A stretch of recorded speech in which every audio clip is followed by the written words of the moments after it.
한 주간도 주님 안에서 잘 지내셨는지요? 오늘도 배우기 전에 함께 기도했으면 합니다. 주님을 신뢰하는 마음을 항상 갖게 하시어 마지막 때에 주님만 온전히 신뢰하게 해달라고 기도해 주시고요. 오늘도 역시 말씀을 배웁니다. 잘 깨달을 수 있도록 도와달라고 기도하시겠습니다. 다 같이 기도하십니다. 자비로우신 아버지 감사합니다. 어떤 환경 속에서도 주님을 신뢰하며 믿음으로 나아가게 하시고 저희를 지켜주옵소서. 오늘도 말씀을 받습니다. 성령님 우리에게 가르쳐 주셔서 깨닫게 하여 주옵소서. 감사하며 예수님의 이름으로 기도하옵나이다. 아멘. 오늘은 바른 신학 바른 생활 제8과 예수 그리스도가 하신 사역에 대해서 배우도록 하겠습니다. 우리가 지난번에는 예수님이 누구신가에 대해서 배웠죠. 신성과 인성을 가지신 제2위 되신 하나님으로서 우리는 그분을 메시아로 구원자로 왕으로 섬겨야 할 것입니다. 이제 오늘은 예수님이 이 땅에 오셔서 하셨던 사역에 대해서 배우려고 합니다. 예수님은 구약에서 예언된 메시아로서 이 땅에 오시면 하실 일이 이미 다 기록되어 있었습니다. 그런데 세례 요한이 감옥에 갇혔을 때에 이 제자들을 보내어서 당신이 오실 그 메시아가 맞는지 가서 확인해 보라고 했습니다. 왜냐하면 세례 요한 생각에는 메시아가 오시면 당장의 심판이 이루어질 줄 알았던 것이죠. 예수님은 세례 요한의 제자들에게 다음과 같이 말씀하시면서 가서 세례 요한에게 알리라고 하셨습니다. 마태복음 11장 4절과 5절 말씀입니다. 예수께서 대답하여 이르시되 너희는 가서 듣고 보는 것을 요한에게 알리되 맹인이 보며 못 걷는 사람이 걸으며 나병 환자가 깨끗함을 받으며 못 듣는 자가 들으며 죽은 자가 살아나며 가난한 자에게 복음이 전파된다 하라. 오시기로 예언된 메시아 그리스도께서 행하실 사역을 지금 내가 행하고 있으니 세례 요한에게 본대로 메시아가 지금 하고 있다라는 것을 들은 대로 가서 말하라는 예수님의 말씀이셨습니다. 예수님은 그때 세례 요한의 제자들에게 하셨던 말씀이 이사야서 35장에 예언된 말씀을 인용하셨던 것입니다. 이사야서 35장 4절 5절에는 이렇게 예언되어 있습니다. 하나님이 오사 너희를 구하시리라 하라. 그때에 맹인의 눈이 밝을 것이며 못 듣는 사람의 귀가 열릴 것이며 그때에 저는 자는 사슴같이 뛸 것이며. 아멘. 그래서 우리가 구약성경 39권을 제대로 모르고서는 올바로 신앙생활을 할 수가 없습니다. 구약성경 자체가 신약성경에 가리워진 그림자가 절대로 아닙니다. 누가복음 24장 27절과 32절에 보면 예수님께서 엠마오로 가는 두 제자에게 이렇게 말씀하셨습니다. 이에 모세와 모든 선지자의 글로 시작하여 모든 성경에 쓴 바 자기에 관한 것을 자세히 설명하시느니라. 그들이 서로 말하되 길에서 우리에게 말씀하시고 우리에게 성경, 여기에 구약입니다. 성경을 풀어주실 때에 우리 속에서 마음이 뜨겁지 아니하더냐 하고. 구약에서 오실 메시아에 대해 수도 없이 예언하였고 예수님은 구약의 예언대로 오셔서 사역을 하셨던 것입니다. 그래서 우리가 구약을 소중히 여겨야 하는 이유인 것이죠. 마태는 4장 23절에서 메시아로 오신 예수님의 사역에 대해서 아주 잘 함축하여 표현했습니다.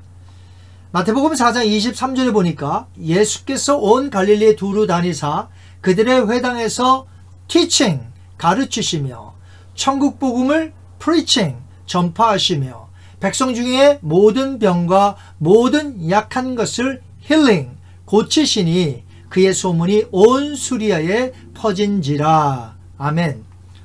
teaching, preaching and healing 이렇게 세 가지 사역을 흔히 예수님의 3대 사역이라고 말합니다. 우리가 첫 번째 teaching 가르치는 교육적 사역에 대해서 한번 살펴보겠습니다. 어떤 학자에 의하면 사복음서에 보니까 예수님의 가르침이란 단어가 총 47에 나온다고 합니다. 그만큼 예수님은 메시아 사역 가운데 티칭 사역을 아주 중요시 여기셨던 것이죠.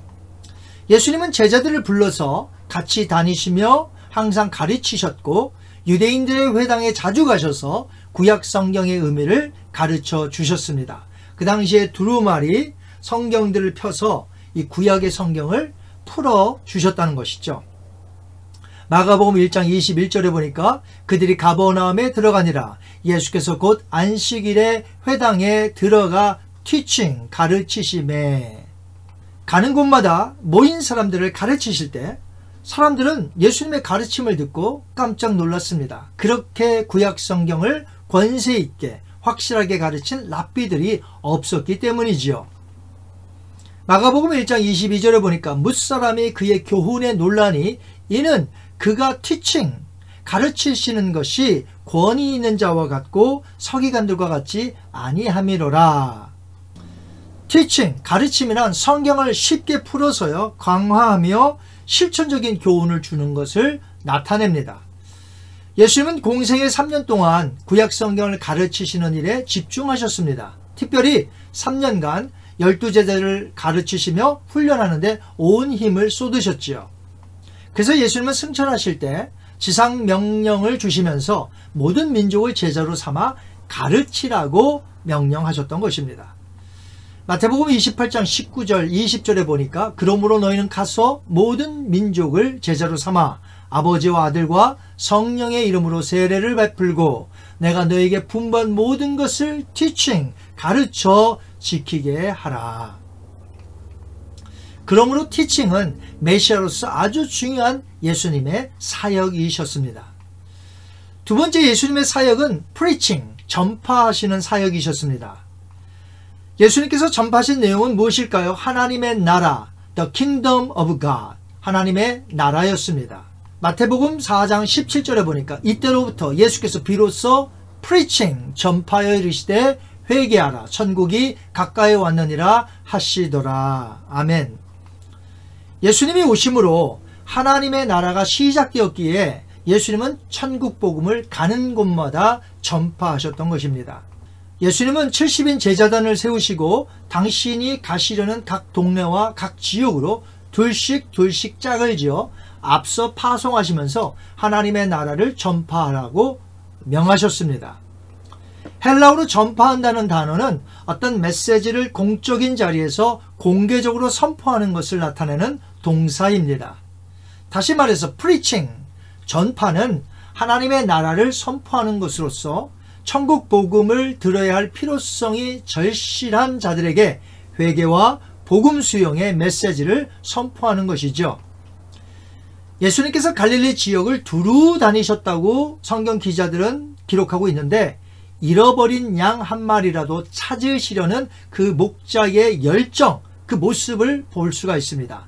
전파는 그래서 전도와 연관이 있습니다. 윌리엄 바클레이 목사는 그가 쓴 주석에서 티칭과 프리칭의 차이점에 대해서 이렇게 말했습니다. 프리칭은 확실성을 비타협적으로 선포하는 것이고 티칭은 확실성의 의미의 내용을 설명하는 것이다 라고 표현했습니다. 세 번째, 예수님의 메시아 사역은 힐링, 치유 사역이셨습니다. 복음서에는 예수 그리스도의 치유 사역이 72회 등장합니다. 27회는 개인에 대한 치유입니다. 이것은 예수님의 이적 사역에 해당이 되지요. 다른 유대인 랍비들은 가르치는 티칭 사역만 했습니다. 하지만 예수님은 하나님으로서 메시아 사역을 감당할 때 이적을 행하심으로 건지시는 사역, 구원하시는 사역, 즉 힐링 사역을 하셨다는 것이죠. 예수님은 메시아로서 종말론적 구원을 위하여 이 땅에 오셨으나 현재 인간이 당하는 고통에도 깊은 관심을 기울이시는 사랑을 나타내 보이시면서 그들을 힐링해 주셨습니다. 예수님께서는 인간의 부족함을 아시고 각종 질병을 치유해 주신 것은 자신이 바로 구약에 예언된 바로 그 메시아이심을 나타내는 강력한 증거가 되는 것이죠. 그래서 예수님은 사람들에게 이렇게 말씀하셨습니다. 요한복음 14장 11절의 말씀에 내가 아버지 안에 거하고 아버지께서 내 안에 계심을 믿으라. 그렇지 못하겠거든 행하는 그 일로 말미암아 나를 믿으라. Evidence of the miracle. 이렇게 되어 있습니다. 예수님은 사람들의 육신을 치료하시는 힐링도 하셨지만 큰 재난의 환경에서부터 건지시는 힐링을 하셨는데 그 내용을 알기 쉽게 영어로 4D라고 부릅니다. 4D는 다음과 같습니다. Disaster, 재난, Disease, 질병, Demon possessions, 귀신 들림, Death, 죽음, 이렇게 네 가지 D로 시작하는 힐링을 하셨다는 것이죠.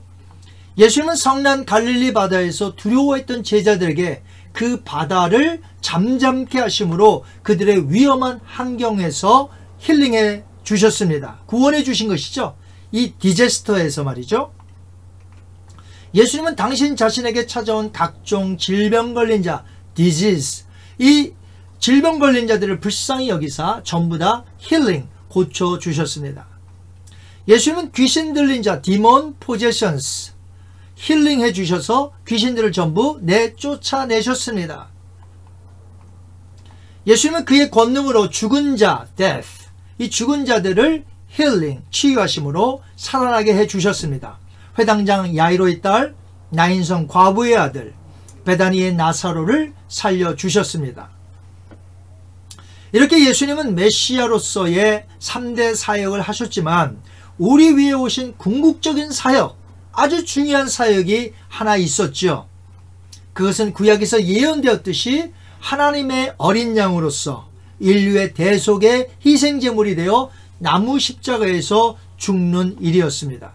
그래서 메시아가 오셔서 힐링, 치유의 사역은 전부 행하신 이적들로서 예수님의 죽으시고 부활하심은 죄인들에게 영육을 치유하여 영생을 주는 힐링으로서 치유 사역은 5D로 볼 수 있겠습니다. Disaster, Disease, Demon possessions, Death, Destroy the power of death. 히브리서 2장 14절 15절에 보니까 자녀들은 혈과 육에 속하였음에 그도 또한 같은 모양으로 혈과 육을 함께 지내심은 죽음을 통하여 죽음의 세력을 잡은 자 곧 마귀를 멸하시며 또 죽기를 무서워함으로 한평생 매여 종노릇하는 모든 자를 놓아주려 하심이니. 아멘. 사람들은 전부 죽기를 두려워합니다. 그래서 사람들은 은연중에 저주와 심판을 받을 것이란 공포가 있는 것이지요. 원래 모든 인간이 죄에 대한 하나님의 저주와 형벌을 받아 죽어야 하는데 하나님의 아들인 예수님이 대신 대속의 죽음으로 하나님의 저주와 형벌을 그분께서 전부 받으신 것입니다. 우리가 받을 하나님의 저주와 형벌을 말이죠. 그래서 누구든지 예수님을 구세주와 왕으로 믿기만 하면 우리는 죄에 대한 하나님의 형벌과 저주를 더 이상 받지 않게 되는 것입니다. 예수님은 하나님의 저주와 형벌을 받아 죽으셨지만 약속대로 3일 만에 부활하시어 모든 믿는 자들의 첫 열매가 되셨습니다. 부활하신 후에 엠마로 가는 두 제자에게 구약 성경을 풀어 가르쳐 주심으로 성경의 예언은 메시아가 대속의 죽음을 당하고 부활하는 모든 것을 이미 기록해 놓았음을 자세히 풀어서 가르쳐 주셨습니다. 이제 예수 그리스도의 복음의 소식을 듣고 누구든지 예수를 영접하는 자는 구원을 받으며 이제 천국 백성으로서 말씀을 따라 살게 되어 있습니다. 이 복된 소식을 우리는 전해야 할 것입니다. 오늘 말씀을 받은 대로 이제 예수님께서 행하신 모든 사역들을 살펴보므로 예수님이야말로 구약에서 예언된 하나님의 아들, 어린 양이심을 믿고 이제 우리가 그분이 행하신 놀라운 기적의 힐링 스토리를 우리가 나가서 전파하는 것이죠. 오늘 저와 여러분이 나가서 전파하시는 하나님의 구원받은 백성의 사명을 감당하시기 바랍니다. 이 시간에 한번 다 같이 기도하시겠습니다. 거룩하신 아버지 감사합니다. 지난주에는 예수님은 누구신가? 오늘은 예수님이 행하신 사역에 대해서 저희들이 살펴보았습니다. 가르치시고 전파하시고 그 다음에 힐링 사역을 하시되 특별히 수많은 죽은 자, 귀신 들린 자, 그리고 재난에 있는 자, 주님께서 구원해 주시고 구출해 주실 뿐만 아니라 십자가에서 죽으심으로 말미암아 모든 믿는 자들을 구원하시는 영육간에 힐링해 주시는 그 주님이심을 우리가 믿습니다. 이제부터 주님의 구원 사역을 저희들이 나가서 복음 전파하여 이 굿뉴스를 모든 사람들이 알아 구원받을 수 있도록 우리를 사용하여 주옵소서. 우리를 구원시켜 주신 주님 감사하며 예수님의 이름으로 기도하옵나이다. 아멘. 다음 시간에는 성령님은 누구신가에 대해서 배워보도록 하겠습니다. 한 주간도 여러분 승리하시기 바랍니다. 감사합니다.